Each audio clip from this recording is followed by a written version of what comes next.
Okay. Good morning. I'm excited to see some new faces here on Offer Practice. I'm Kim. I'm over in the North Shore office, so it's nice to meet some of you new folks. I'm just going to get right into our subject property. So what I'm going to do is I'm going to share my screen so you guys can kind of see what I am up to. But before I do that, I just need to make sure I've got my document. Okay.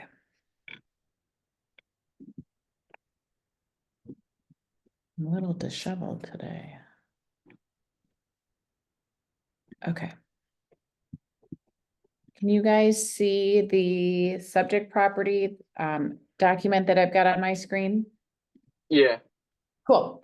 Okay, so how offer practice works. This isn't zip form training or DocuSign training. What I've already done is I've created an offer and I filled it out using these parameters. So what I want to do is just quickly go over our buyer profile and then the instructions for the offer. So if you guys didn't have a chance to do your own practice offer, that's okay. What I love for folks to do is after today, pretend like I'm the listing agent and send me your offer packet and cover letter by tomorrow. We've got a deadline in the offer guideline sheet. But the more practice folks can get, the better. And I can't tell you how helpful this can be, just, spending a little bit of time every week just doing practice offers, because once you are ready to write the real deal, you'll have a lot more confidence and you'll feel good about what you're doing. So let's get into it. So our property here is on Roseway Avenue in Menominee Falls, and I'm just going to pull it up. It's actually one of our PC agents here in the North Shore office. This was her listing that went live last week. So can you guys see my MLS screen? Yep. Perfect. So real quick, even though it's under contract, we'll still pretend that it's not. But we've got this 3-bed, 2.5-bath ranch in Menominee Falls. In terms of the things that I look for specifically when it comes to reviewing MLS listings, I always first go to the private remarks to see if there's any information there about closing time frame, binding acceptance, turnaround times. Maybe the earnest money will be held by a title company. So I always go to private remarks. And our listing agent, Morgan, she's already updated those, kind of removed some things and put that it's under contract. So didn't learn a ton here. But we know that this is in the village of Menominee Falls, so the municipality type is helpful. We'll need to know that when we draft our offer. It is in the county of Waukesha. And there's a handful of inclusions that the seller is offering to include with the home to the buyer. So we've got a list of inclusions here: washer, dryer, fridge, oven range, microwave, dishwasher, water softener. And then for exclusions, just the good old seller's personal property. So right out of the gate, this is a pretty standard listing. Nothing too exciting or stressful. So the first thing that I'm also going to do, or the next thing I'm going to do, is I'm going to go into the documents tab to see if what information is available. So we've got the condition report and the lead disclosure, lead paint disclosure. So those are two documents that I'm going to save to my desktop, because if we are submitting an offer, I'll be uploading them into Command, and then also uploading them into zip forms to get my buyers to sign electronically. So a quick look at the condition report. It was dated September 24th, which that date is going to be important for us to know because we'll have to put it into the offer. But a quick peek at the condition report. So far, no yes boxes have been checked. So that's good. There's a joint well. I actually didn't see that yesterday when I was putting together our offer practice. So there is going to be an additional contingency that I'm adding on the fly for today's offer practice that wasn't included in the offer instructions. Let's see, nothing else really stands out. They have AT&T for internet. And then just something to keep in mind too, I like to find out if I can, why is the seller selling? And it looks like this owner is actually selling it on behalf of most likely a trust. The owner had the property for 22 years, but the seller took over after her dad passed earlier this summer. So this isn't a trust. So the first thing that I'm going to do, I'm going to go back over here. Let's take a quick look at our buyer profile. Does anybody know who Sal Freelick is? Yeah, I didn't want to work with him after yesterday's game. So this conflict of interest writing I this up this know. morning. I'm like, Jesus. I know. I've been using Brewer players for the last few weeks. I start off with Pat Murphy, and then I went to Jackson Churio. Last week was Willie. Yesterday was Sal, because I didn't know if he was going to start or not. But for folks that don't know who Sal Frelick is, he is an outfielder for the Brewers, and they lost yesterday, which is a bummer. But there's always today.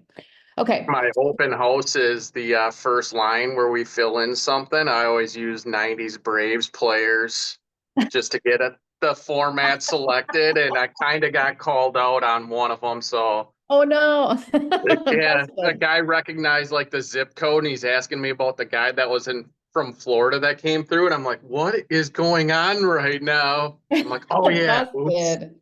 Busted. All right. Well, good old Sal. Sal probably could afford a house that is a little bit more than Yeah. $340,000, whatever. So Sal signed a buyer agency with us back on September 1st. So that's going to be important, because one of the first things we do when we draft our offer is have to indicate whether or not we, the agent, are the agent of the buyer, seller, or agent of seller and buyer. So he signed a buyer agency with us on September 1st. As part of that buyer agency agreement, it included a 2.4% compensation to us. And that was an agreement that was valid for 120 days. So we're still working with something that is timely. So that's good. His closing time frame is flexible. He wants to have a home inspection and radon inspection. And then he's pre-approved for up to 350 with a lender for a 30-year conventional loan. And these are the terms that he was looking at following if it came time to offer time. So he's going to be putting down 10%. And for now, we're just going to put in an interest rate, or assume an interest rate of 6.5%. So I mentioned earlier, when I start looking at an offer or a listing within MLS, one of the first things that I like to do is see if there's any information in private remarks. So yesterday, I talked to the listing agent. And by talk, I mean we texted, but I kind of knew a little bit about this property anyways, because again, it is our PC Morgan. It's her listing. So the listing agent indicated that the seller was offering cooperative compensation to a buyer's agent of 2.4%. She had compensation agreements ready to be signed and asked that people sign them before and submit them in advance of an offer. So she was giving the direction to have the compensation agreement signed rather than putting the contingency for the buyer's agent's commission within the offer. Offers were going to be reviewed at 6 o'clock on the 3rd, and they just needed 24 hours for binding acceptance. So in terms of a seller preference with closing, that was flexible. The home is vacant, so sooner versus later is preferred. For our offer, then what I asked was, like, here's what we're going to do. We're all going to put in the same terms for the offer. We're going to offer asking price. We'll also include the inclusions and exclusions that were listed on MLS. Closing date, October 31st. So the 29, 28-day close, totally feasible. And we'll get into that in a second as to how we're going to do that. Earnest money, typically the earnest money that buyers submit in our market is anywhere between 1 to 3% of the purchase price. Sometimes it's more if buyers are really going all in. It can certainly be an amount that's higher than this, but for our offer today, I indicated we're going to offer 3%. We know that Sal wants to have the home inspection and the radon inspection, so we'll give the seller the right to cure. That's also something that's very common in our market right now. It's still a seller's market, and buyers are giving the sellers the right to cure in those areas. We're gonna have $1,000 for a home inspection, some coverage, as well as a $3,000 appraisal gap coverage. So that'll be included in our offer using addendum AC. And let's then also assume that we've signed that compensation agreement that Morgan, the listing agent, has already provided to us. So therefore, we do not need to write anything into the offer. So some things too, the one thing that I noticed after I sent out these instructions was that the house is on a shared well. It's not on municipal water, so we are also going to be doing a well and water test. So I'll show you guys how to do that. So as I mentioned, this isn't zip form practice. I've already started the offer documents within zip form. So this is more of kind of an answer key. So if you already had started to fill things out, great. Now you can kind of do a little bit of a double check. But if you haven't, I'm kind of showing you the answers as they come out. Can you guys still see my zip forms okay? Yeah. Yeah. Okay. Kim, I have a question about the wording in these instructions. Mhm. It says it was about the compensation. The seller's offering cooperative compensation of 2.4% of the purchase price. Mhm. What is cooperative compensation? Cooperative compensation is they are offering compensation or commission to the agent that they are cooperating with or working on the other side of the transaction with. So it's the buyer's agent in this example. Erin, you'll hear a lot of times it's called cooperative compensation. I think it's even indicated as such in some of our listing agreements as well. Okay. Okay, so here's our offer. And I've just dated today's date. Remember that Sal signed our buyer agency agreement with us last month. So we are in fact his agent. So I've crossed off agent of the seller and listing firm as well as agent of the buyer and seller, meaning we are his agent. So we've kept this open. I see this sometimes is the most frequently missed section of an offer that people forget to fill out. So make sure you fill that out because it's important. We've got his name here as the buyer on line 3, and then I've just put in the address, the street address. In line 6, this is where you have to indicate the type of municipality. So we know that this house is in the village of Menominee Falls. Again, and I'll show you where that is on MLS. Municipality, village. So if this was in the city of Milwaukee, we'd put in our offer, the city of Milwaukee. Or if this was in the town of Waukesha, we'd put in the town of Waukesha. So it's important that you indicate the type of municipality and then put the municipality here in line 6. And it's in the county of Waukesha. Also, that information you can find in MLS. We're offering just the asking price of $340,000. So we're going to make this easy. In terms of our inclusions, I've just listed what the seller was offering. So that's the washer, the dryer, the fridge, oven range, microwave, dishwasher, and then the water softener because that is actually owned, not rented. If there are other things maybe that your buyer saw in the home that you wanted to also include in the purchase price or include within your offer, you certainly can.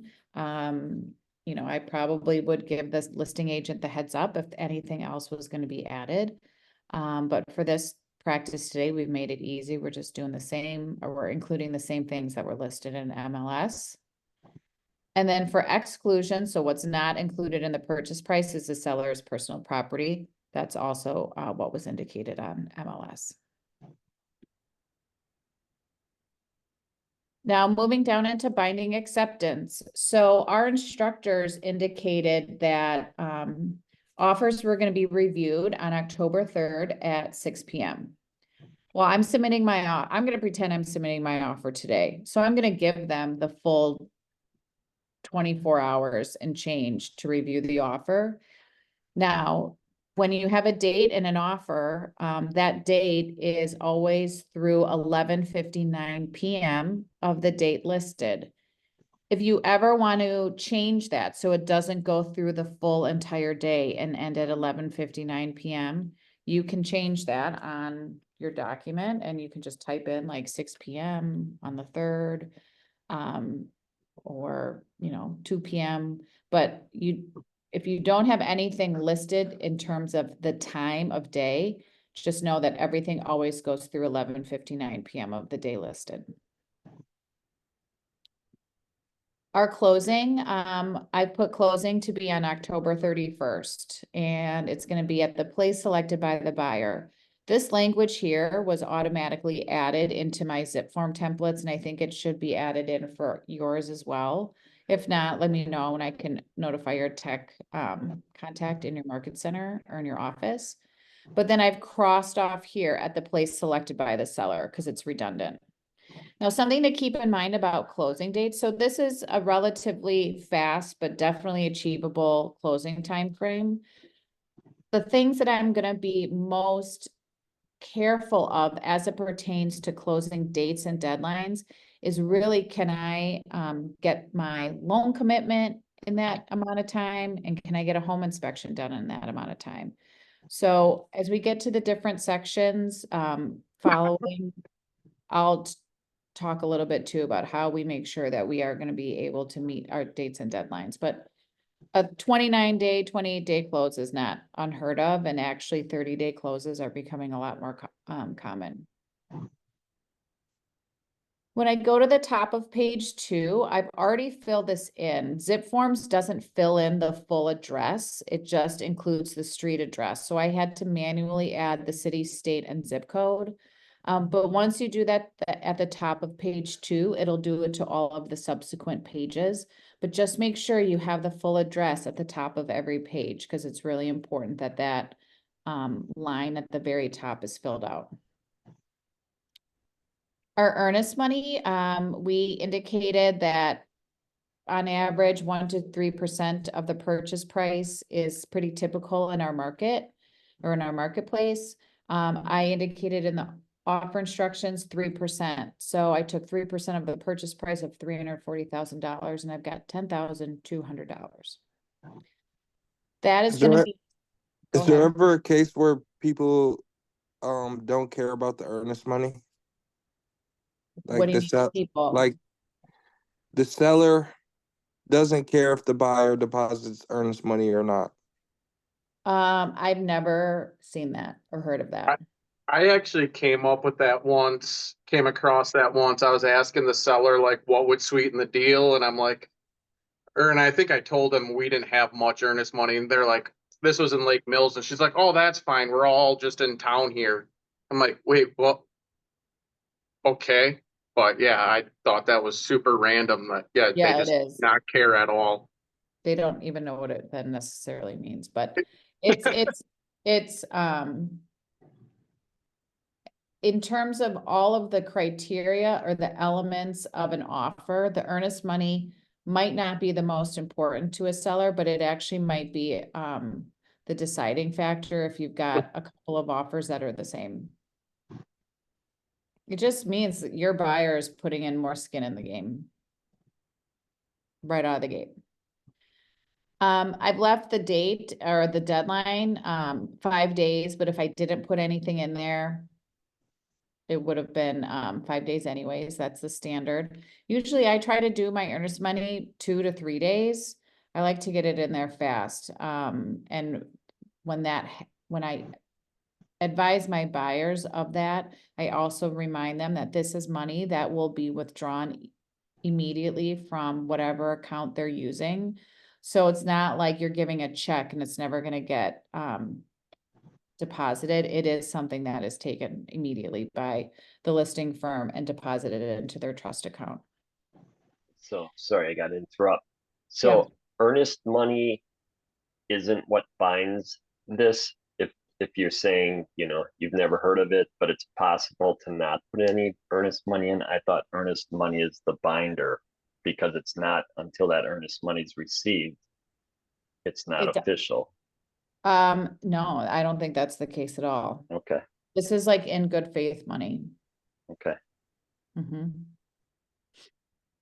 Now, typically earnest money is held by the listing firm. If you open up MLS and in private remarks, it gives instructions that earnest money might be held at a title company. And usually if that's the case, a listing agent will put the address. If you don't know where the earnest money is being held, just pick up the phone and call a listing agent to verify. But in our instance, the listing agent did confirm that Keller Williams would be, holding the earnest money since we are the listing firm. So I'm not gonna go into this section, but always, guys, read the offer, read it line by line, familiarize yourself with what's in it, because almost like 99% of your questions can be answered by what's already in the offer. So this section here talks about, well, what happens if we don't get to closing? What happens to earnest money? It's not always a given that a buyer gets their earnest money back. I'm gonna go down here to the real estate condition report. So sellers are required by the state to fill out a condition report. There might be some instances where a seller does not have to fill out a report. Maybe they are a personal representative to the seller and they've never lived in the home. But this section here just indicates, sellers need to fill something out. And then also here in this section, the property condition representations. This indicates that the seller has represented to the buyer that as of the date of acceptance, the seller has no knowledge or notice of conditions affecting the property other than those identified in the condition report. So this doesn't mean that like your buyer accepts what's in the condition report. This just means that the buyer is confirming that they have in fact received a copy of the condition report and they are acknowledging that they have received a copy. Your buyer will have to sign the condition report and include it as part of their offer. So we have to indicate when the condition report was filled out. I put September 24th. If I go into MLS, into documents, seller condition report, September 24th, it's right up here. So that's how I got that date. Page 3, I'm gonna speed through. I'm not even really gonna talk about it. These are all of the items and that might be considered a defect or the areas of the home that are included in the condition report.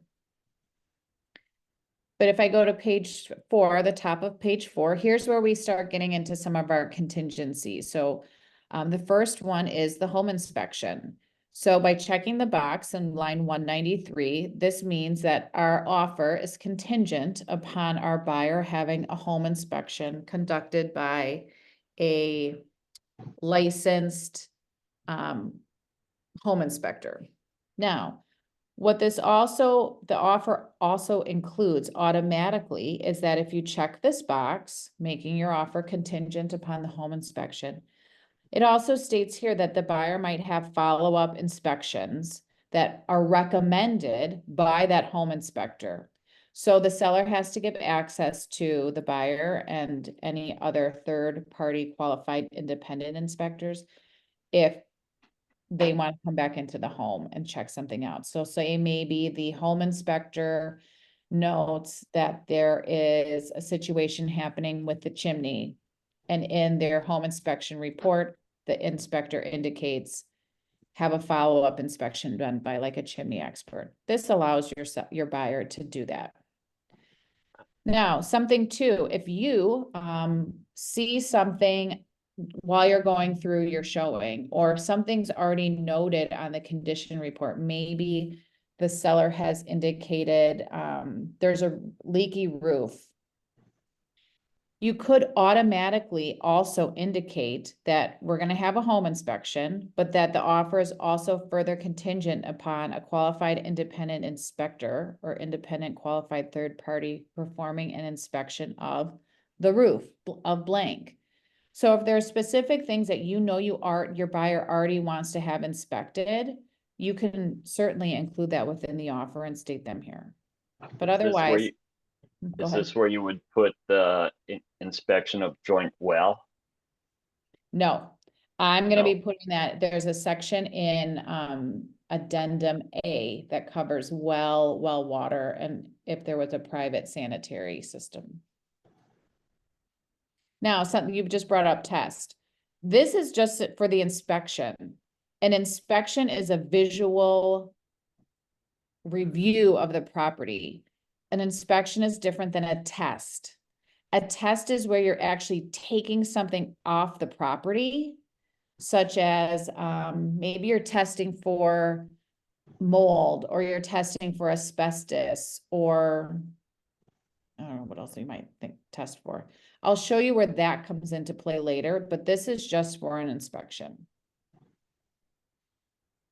So the Which deadline could here, also, go ahead. that would include like the drain tile test too, as part of an inspection. Someone with Letha was saying that that's not a test because literally nothing gets sent out. How do you treat that? Because I know they call it a test, but it's more of an inspection. Yeah, so if I know going into it that I think I'm gonna wanna have a drain tile test, you're right, Jordan, that one's a little bit different because they're actually taking something from the home. They're taking a sample, like they're removing concrete and they're drilling into the drain tile itself, but they're not taking anything out for like testing. So if I knew, or if I thought that drain tile might be an issue, I might write that here. The offer is further contingent upon independent inspector or third party performing an inspection of drain tile in the basement. So this just indicates or notifies the seller, hey, this buyer is going to be having a home inspection, and they already want to have some of these additional inspections done. And we don't even have to wait for the home inspector to tell them what might be recommended as it pertains to follow-up inspections. But something to keep in mind, this contingency deadline. So you have to put how many days you are going to be working towards to satisfy this contingency. So this doesn't mean, and so if I'm having home inspection, I usually try to have it fast. It's usually the part in the offer that gives both parties a bit more heartburn and stress than other things. The good news is, though, it's usually the first contingency. If you don't think about the earnest money, it's the first contingency that's due. So I usually have like maybe 7 days for this to be satisfied. 10 days, maybe max. Like I want to be ready to go and have a home inspector locked and loaded and ready if my offer gets accepted to get in there as soon as possible. What this deadline means, though, is you have to have the home inspection done by then. You have to have any follow-up inspections that your buyer actually wants to pursue. You have to have any estimates for work, repair work, or repair work that might be needed. You have to have all of this figured out and negotiated with the seller if that's in fact what your buyer wants to do coming out of all of these inspections. If, let's keep using drain tile. Say the drain tile comes back and it's not working. Okay. And your buyer wants the seller to fix the drain tile before closing. You have to come and negotiate and agree to all of these things before or within this 10 days. This does not mean you're going to have the home inspection done within 10 days. There's a lot of work that has to get done within this time frame. And it's usually, again, it can be a stressful time trying to get people into the house, third-party contractors in to give you estimates. But everything needs to be determined, figured out, negotiated within these amount of days. We've had many situations recently where on the helpline, like people have called in and said, my home inspection contingency was due yesterday, but I haven't been able to get a follow-up contractor in to take a look at the roof. Well, at that point, if you haven't negotiated and signed in the form of amendment, those specific changes, your buyer has just purchased the house as is. So you can't let this deadline expire without taking very specific action as to how things are going to get resolved. Otherwise, if you just let it expire, your buyers has no leverage. We move forward into the next contingency. So again, a lot of information is in this section. Please familiarize yourself with it because it answers a lot of questions. But in terms of the home inspection and the right to cure, in our market, it's still very common for buyers to give the seller the right to cure. So I'm just going to literally read this line by line. So seller shall have the right to cure the defects. If the seller has the right to cure, the seller may satisfy the contingency by delivering written notice to the buyer within blank days. I put 2. Within 2 days after the buyer has sent a notice of defects stating the seller's election to cure. The seller may satisfy the contingency by curing the defects in a workmanlike manner and delivering to the buyer a written report detailing the work done no later than 3 days prior to closing. So what this means, say you go through and within these 10 days of your inspection contingency, you are trying to negotiate. And again, if you, a seller's right to cure might be a variety of things. A seller might cure by indicating they will fix whatever the defect is prior to closing. A way a seller could also cure is by agreeing to a reduction in the purchase price. And therefore, if that's the case, they wouldn't do the work. They would just reduce the purchase price and it would be on the buyer to make the repairs post-closing. Or another way that sometimes sellers cure is to offer a closing cost credit. But whatever the method of cure is, both parties have to sign an amendment indicating how that's going to be cured. If during this 10 days, you can't come to an agreement, and if you're at a stalemate, you have to have a conversation with your buyer to find out, okay, how bad do you want this? If the sellers or if the buyer says, you know what, there's too many things, I can't take on all of these, or I don't feel comfortable taking on some of these, your buyer can deliver a notice of defect, which will list all of the things that are defective within the home. And when they deliver that to the seller, that pretty much kills the deal. The seller would have to agree to fix all of those things. We have so many contract trainings on the inspection contingency. I'll give you a little sneak peek too. Within our KW Realty. Quick question, Kim. Yep. So let's say the financing contingency requires that an inspection be done, right? Yep. I remember hearing, I think you said it, we don't have to provide the inspection to the bank. Correct. As the buyer's agent, when you receive the inspection report, you deliver the inspection report to the listing agent. So the listing agent has the same information that you have. What you do not do is provide the inspection report to a lender. Don't do it. It's going to kill a deal. Now, your lender is going to have an appraiser most likely come in and appraise the home. If the appraiser sees a lot of things that need to be fixed, that's when repairs may have to be made in order for the buyer to be able to get a loan. But I'm going to quickly show you guys something, some additional resources, new associate resources within the KW Realty MKE site. If you go to productivity coaching resources, we have one sheets that are that have been curated with YouTube videos, training videos.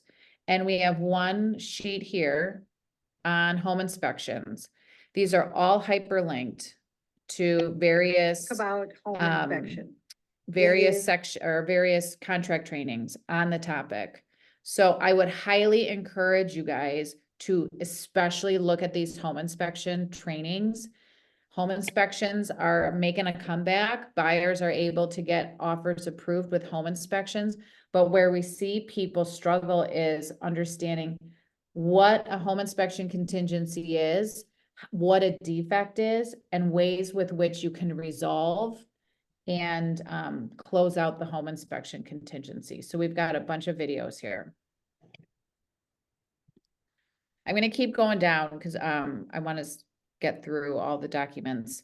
The next section in our offer after the home inspection is the radon test. Typically, and we know that our buyer Sal would like to have the radon tested. Typically, the radon and the home inspection contingency follow the same time frame or follow the same deadlines. So the offer is contingent upon the buyer getting a radon test.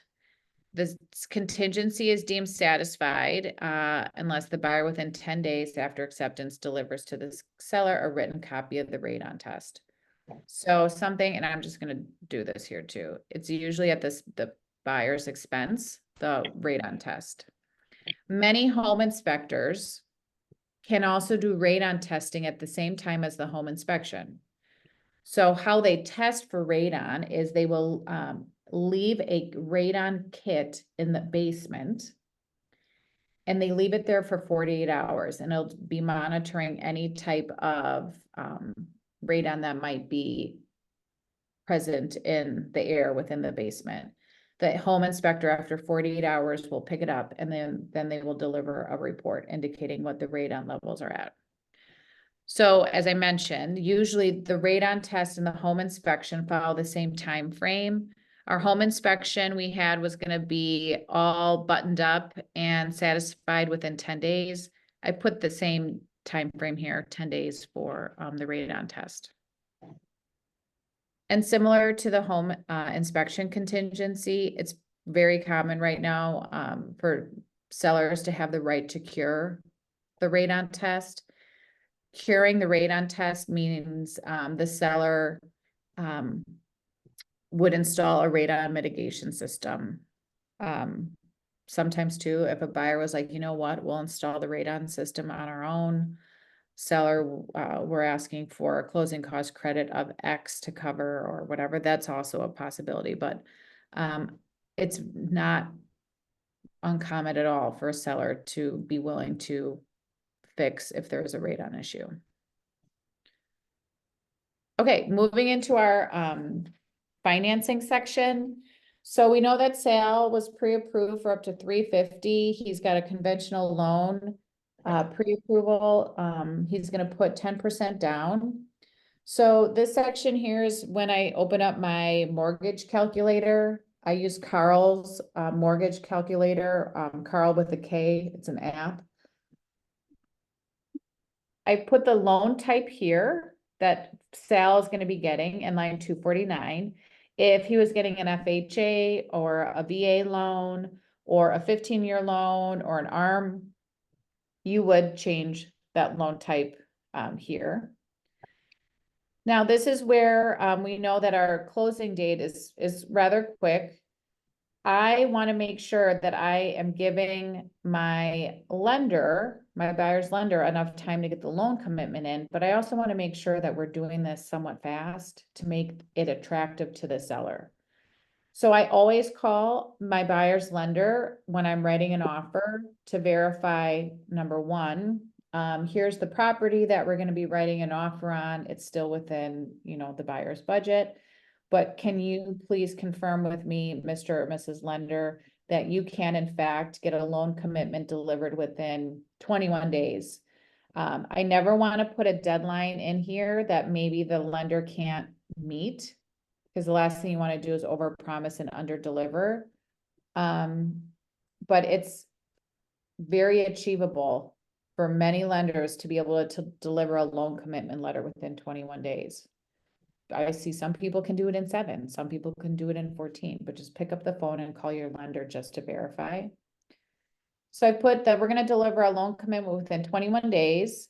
This amount here in line 251 is the principal amount that the loan will be for. So this is the purchase price minus the buyer's down payment amount. So for our example today, we know that we're offering 340,000, sales putting 10% down, which is $34,000. So $340,000 minus the $34,000 payment equals $306,000. That's how much the principal is, or how much the loan will be that Sal's going to be taking out. He's getting a 30-year loan, so it's not going to be less than 30 years, and his amounts are going to be amortized over 30 years. So usually these two numbers here match. Initial monthly payments of interest and principal shall not exceed blank. So this amount here is the monthly mortgage payment that the buyer is going to be paying. And the mortgage payment represents the principal plus the mortgage interest. It doesn't include anything like homeowners insurance, PMI, property taxes that the buyer will have to pay every month. This is strictly just the amount of the mortgage payment, the loan, the principal plus the interest. So a lot of times when I'm working through the offer and reviewing the offer with buyers, they see this number and they're like, oh, that's a lot less than what I was budgeting for.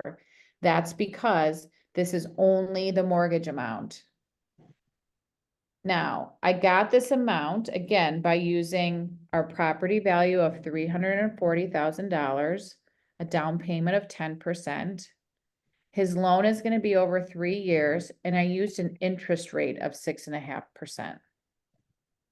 So all of this can be calculated using a mortgage calculator. Focus Title has a mortgage calculator.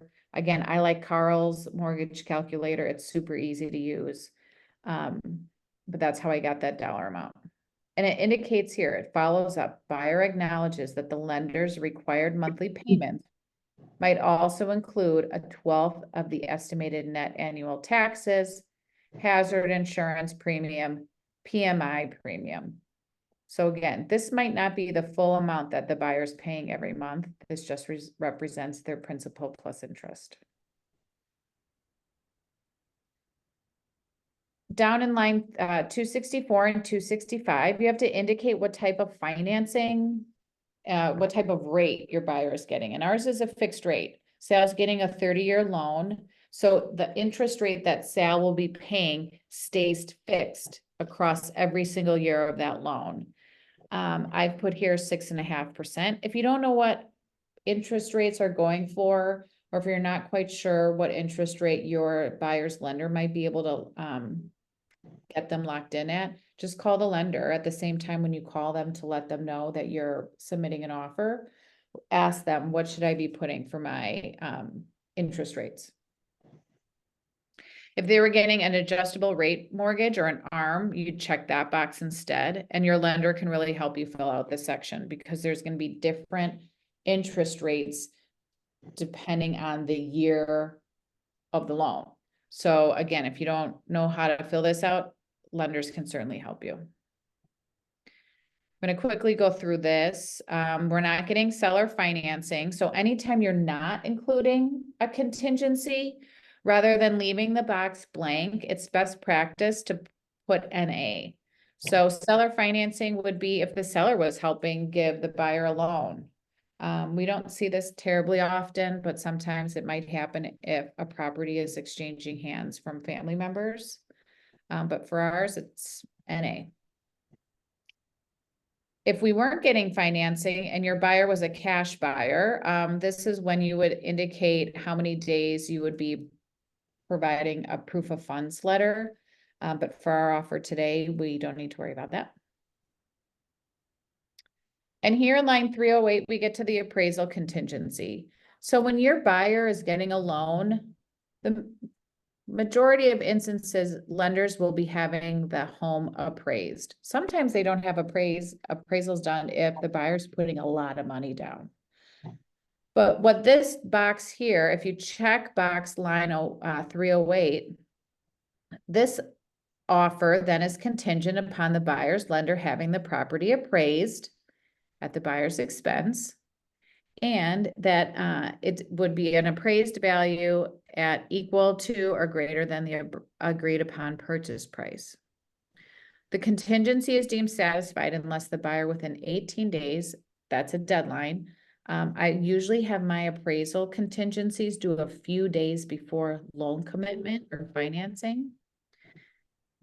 So the contingency is satisfied unless the buyer within 18 days after acceptance delivers to the seller a copy of the appraisal report indicating an appraised value less than the agreed upon purchase price and a written notice objecting to the purchase or to the appraised value.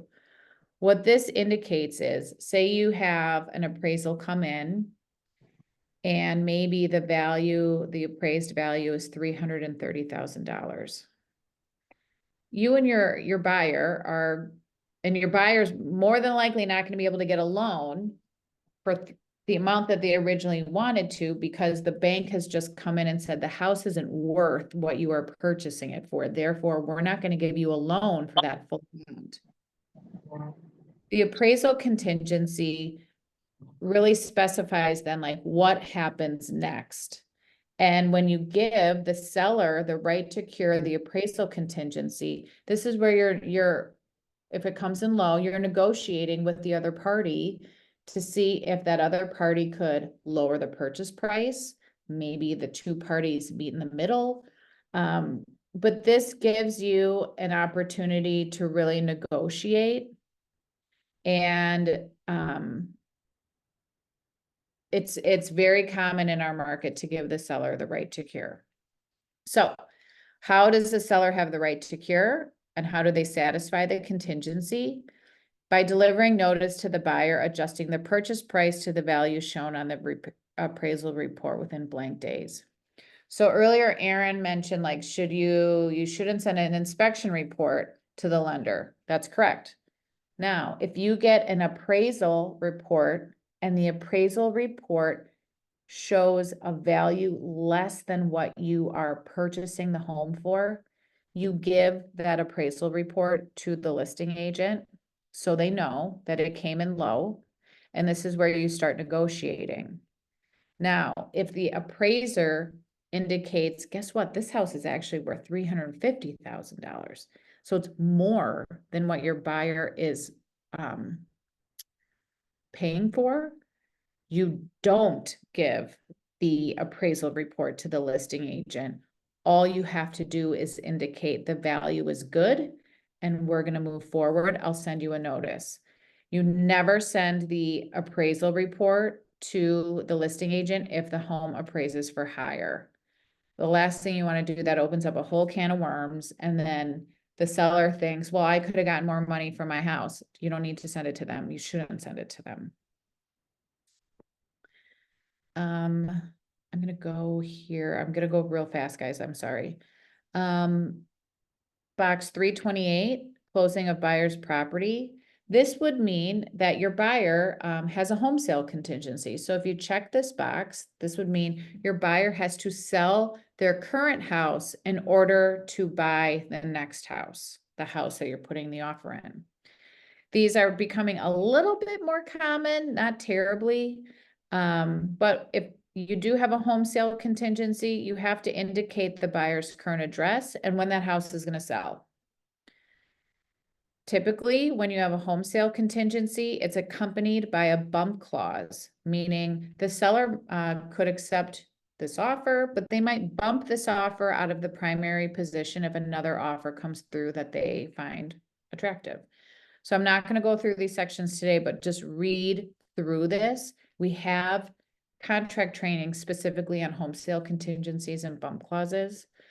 These, again, aren't necessarily very common, but we are seeing more sellers be willing to accept offers that do have home sale contingencies. The secondary offer box here is indicated as not applicable. You would know if your buyer was submitting an offer to be in the secondary position. The listing agent would be informing you of such. But in our case, we're going for that primary position. We want our offer to be numero uno. The next section talks about how things like taxes, assessments, HOA fees, how are those going to be prorated between the two parties? And the most common box here that gets checked is line 366, indicating that the taxes from the previous year, so 2023, that's going to be our basis for how we're going to figure out how to prorate taxes.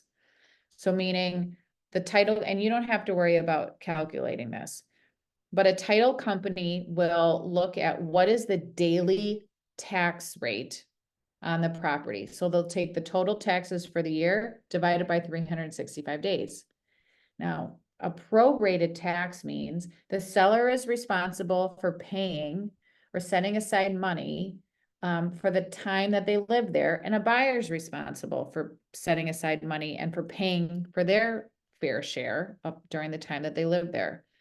So the title company is going to calculate how much the seller should be holding back and giving to the buyer at closing to help pay for taxes, because the buyer will be responsible for paying the full year's tax bill. So you don't have to worry about calculating that, but the title company will send you information, and it's always a good thing to review it and just double check. But line 366 is the most common right now, especially for homes that are not new construction. Typically you just use the previous year's tax information to prorate. The next section here is a bunch of title information. So it talks about what title is, how title is delivered, what a gap endorsement is. So please make sure you familiarize yourself with that. If this was a rental property or like a two-family where somebody was renting out a unit, you would be filling in information here about those leases. You could also fill out a separate addendum R, which really specifies information about leases. But the rest of the information here is just boilerplate, and it's more of an inform for your buyer. So it talks about that the seller has to keep the home in the same condition that the buyer saw it in at the time of the offer, minus wear and tear. What happens if there's property damage to the home between now and closing? There is very specific next steps as to how that would be resolved if that does happen. So make sure you familiarize yourself with that. The buyers are able to have a final walkthrough within 3 days prior to closing. Usually that gets scheduled once all the contingencies are satisfied. Definitions here in terms of who might be in default of contract. There's a section here about providing this website, the state website, if your buyers want to look into the sex offender registry, should make sure you point them in that direction. This last section here talks about FERPTA, which is something that the title company will take on as part of their responsibilities. But here towards the end, this is where we just get into the new section, the seller payment of compensation to buyer's firm. So if you recall, and for our practice, our listing agent had a compensation agreement filled out that she was having buyer's agents also fill out, sign, and send back prior to an offer. When you have a compensation agreement in place, you do not need to include line 543 in your offer. If you do not have a compensation agreement included and your buyer is not able to pay for your commission and your buyer wants to ask the seller to pay for your commission, that's when you would check this box, line 543, and fill in the necessary details. If it's like 2.4% of the purchase price or 3.3% of the purchase price, that is something that should match what you have on your buyer agency agreement. But again, this is something that you need to be discussing both with your buyers as to what they want to do, especially if the seller might not be willing to cover your commission. And then lastly, we've got some blank lines this automatically is added into my zip forms. I think it should be added into yours as well. That if any deadline expires on a Saturday, Sunday, federal, state holiday, that deadline gets extended to the next business day. The only time that doesn't happen is the binding acceptance deadline. Binding acceptance can happen 365 days of the year. Doesn't matter if it's a holiday. And then I just added something in here that I tend to add when we have a home inspection contingency. I'll be most likely drafting amendments that get into more specifics, how things might get cured or fixed. But I've added this language here that just talks about the seller has to have things repaired in a good and workmanlike manner using professional experts. I got this language from this little handy section over here called clauses. These are pre-written clauses that our compliance brokers and our attorneys have given us the thumbs up to use. And they are most common things that are added to an offer. So here, like I went down to right to cure. This is, I literally copied this and I put it and pasted it into the offer. Another clause, I'll show you another example of a clause.